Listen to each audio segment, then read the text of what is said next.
Hello, my fellow creatives. Let's look at space and its friend depth as a variable in design. Here is your vocabulary for this unit. Look at the space glossary to learn the meaning of these professional design terms and use them effectively all throughout your career. Objects in scenes achieve depth when elements appear to be in the foreground, the middle ground, or the background. This three-part layering of space is a template for placing and sizing objects, starting with the storyboard. The foreground, middle ground, and background in a scene is a versatile three-part layering of space for placing and sizing objects and for planning camera shots to emphasize your story. Camera angles are powerful ways to direct the viewer to focus on specific aspects of your story. Notice how camera angles really emphasize space. We talked about angles, but now we're going to talk about curves.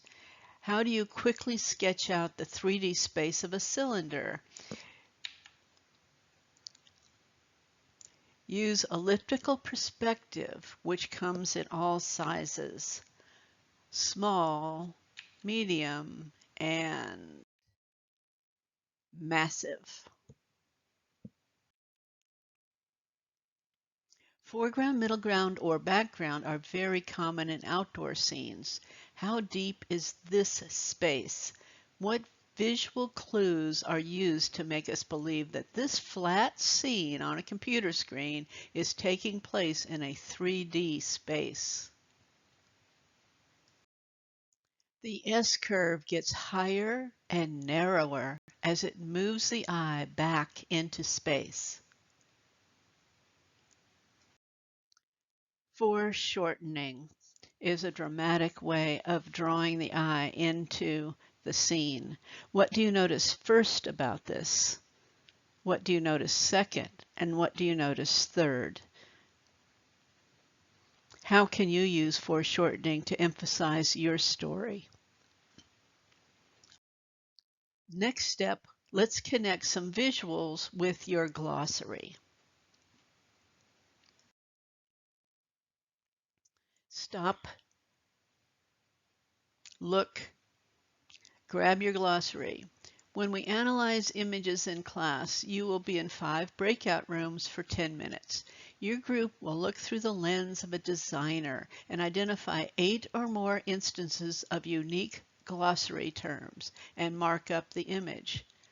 The team with the most identifications of instances over the required 8 will be the winner.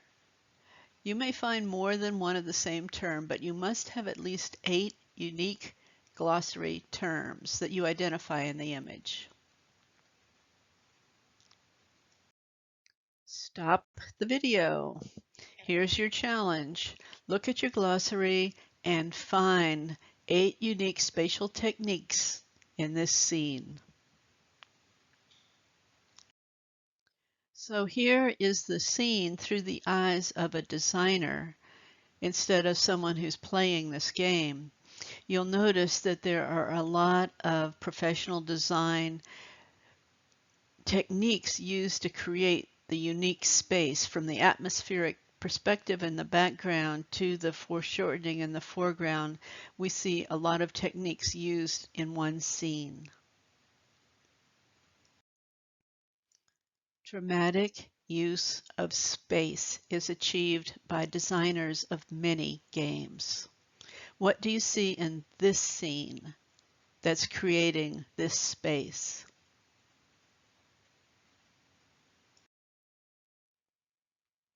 What do you see in this scene that is creating this space? You'll notice how many diagonals are in this scene.